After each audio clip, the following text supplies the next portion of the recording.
I think my boyfriend has been signing into my social media accounts for more than a year.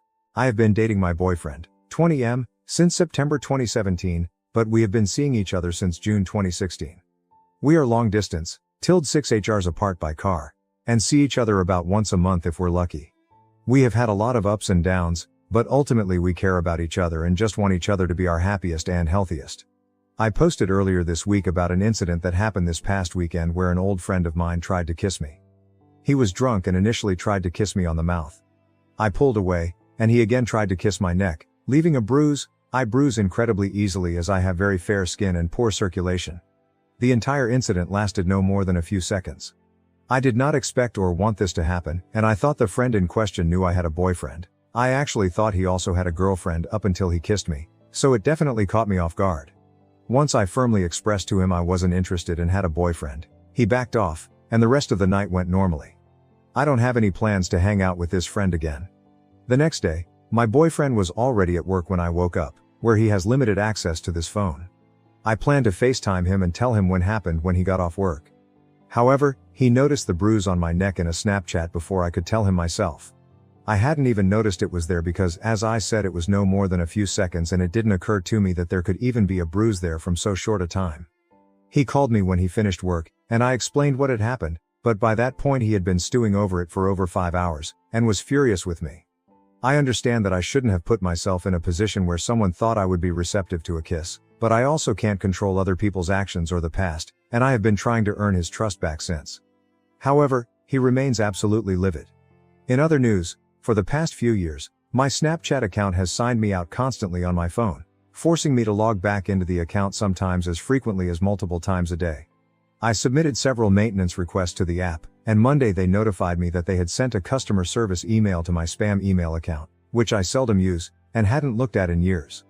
When I signed into the account to view the email, I noticed several other emails from the app over the past year. Most notably, there were a series of emails from August 3rd, 6, 2017 informing me that someone had connected to my account on those specific dates from a specific location in a neighboring country. My boyfriend and a few of our mutual friends happened to be on vacation in that exact place on those exact dates. We were not dating at that time. I have confirmed the dates of that trip with someone else who was there. Nobody else on that trip goes to college with my boyfriend, or within 75 miles of there.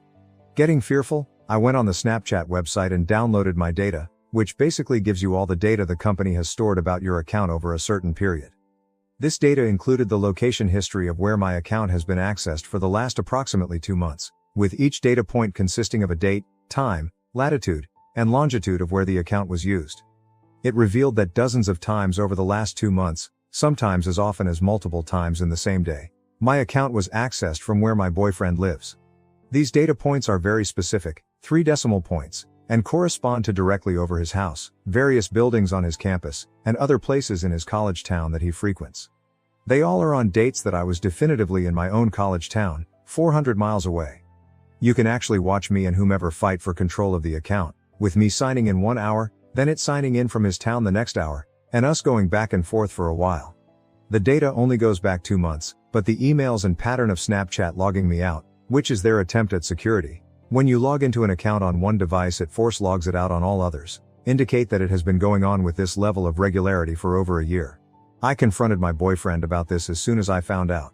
He was initially indignant, then horrified once I presented him with all the evidence. He empathically maintains that it isn't him doing it. He can't provide any other explanations, and his best guess is that he is being framed, although he has no idea by whom. He has said a few times that if I need to find an explanation, he'll let his reputation take the hit, because he loves me that much and hates to see how this is hurting me. He has now also shifted the conversation back to the incident from this weekend, and is saying that what point would he have to lie, because he thinks I fucked someone else anyways, which he had not told me before that he thought. This is an especially sensitive subject for me because 2 years ago I was most likely hurt by a very close friend, but I have only been able to put together what happened after the fact based on other knowledge. Not having a clear answer or knowing for sure about what happened then absolutely tore me apart and still fucks with me immensely. My boyfriend knows all this, and helped me through all the fallout of that. I don't want to believe he would lie to me after seeing how much not knowing what happened there destroyed me. Snapchat is my main method of communication for a lot of my friends, and I save all my direct messages on the app so that I can reference them later. For over a year, someone has been going through my photos, my messages, seeing who I talked to, and watching me without my knowing. And I can't find any other explanations for all the info besides that it was my boyfriend. To not know what happened here will absolutely destroy me, and he knows this. I so desperately want to believe it's anything else, and I want to trust him, like I want him to trust that I didn't sleep with my friend, but I just can't find any answers. My question is, does anyone have any other possible explanations for what could have happened besides the obvious? What should I do now? And how can I convince my boyfriend I didn't sleep with my friend without compromising my feelings here? Update 1: I posted a few days ago about finding an overwhelming amount of evidence that my boyfriend of 1 year had been signing into my Snapchat account off his phone for over a year, yet when I confronted him about it, he claimed he was being framed. He also accused me of sleeping with a friend who made a move on me that past weekend. I asked here for any other possible explanations for what might have happened besides the obvious, and for advice on how to prove to him that I didn't have sex with that kid. Everyone here told me I was out of my mind to think it was anything else, and that it didn't matter what he thought of me, that he was violating my privacy and that there were no other possibilities. I realized y'all were right, and I came up with a plan. I met my boyfriend in a diner, and got there early and told the waitress what was about to go down. I then set my laptop up with all the evidence I had amassed, and waited for him to show up. When he got there, he was combative, and initially tried to accuse me of sleeping with that kid again, but I effectively took over the conversation pretty quickly, and set into my speech.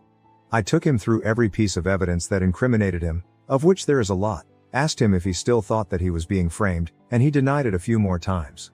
At that point, I told him that in our state, what was happening constitutes 4th-degree felony stalking. There was too much evidence for it to all be technical glitches at this point, so either he was stalking me, or someone else was stalking the both of us. I told him this was his last chance to come clean to me, or if he still said it wasn't him, we were going to go get in my car, drive to the police station, and turn the case over to a detective, at which point it will be investigated, and whoever did it will be charged.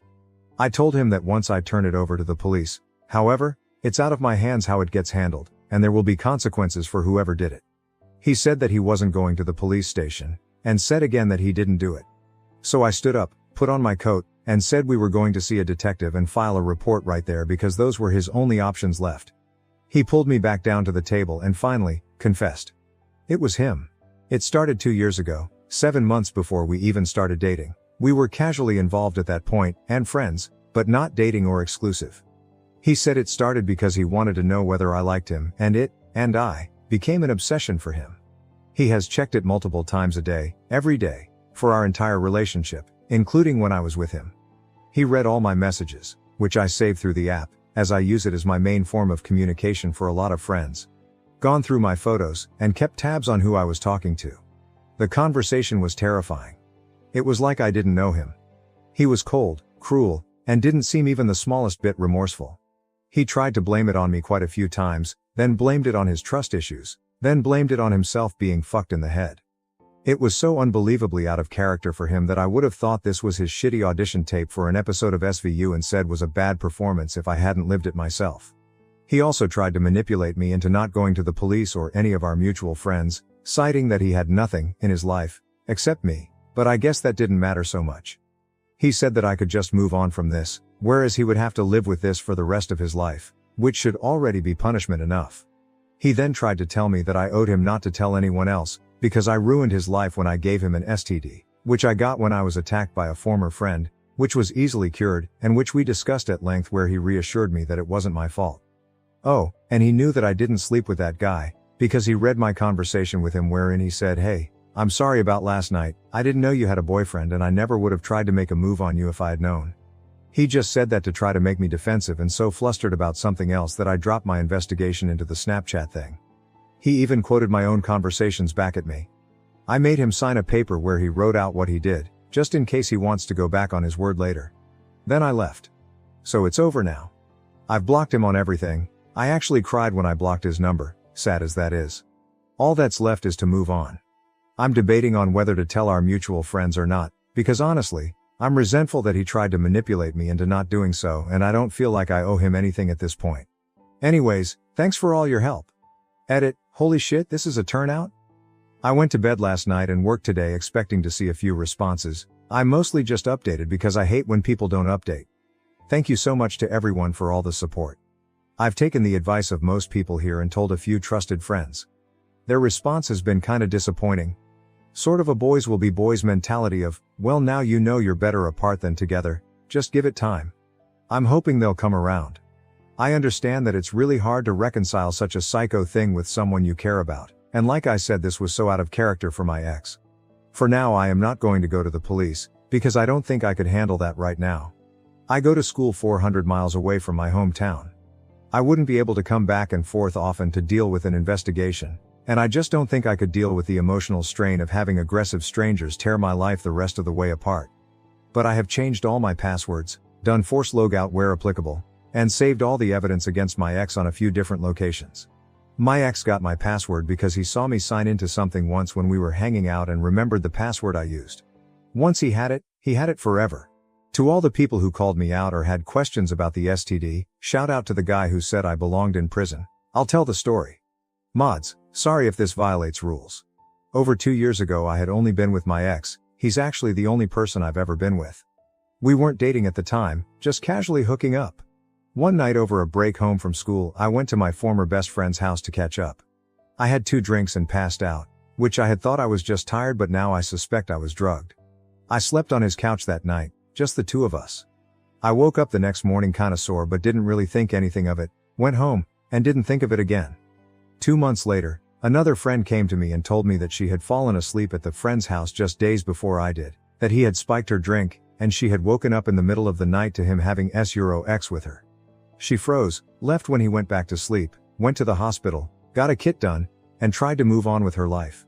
She never went to the police because this friend's family is very involved with the police in our area, and police response to $xu at LSS at Yult is a joke anyways.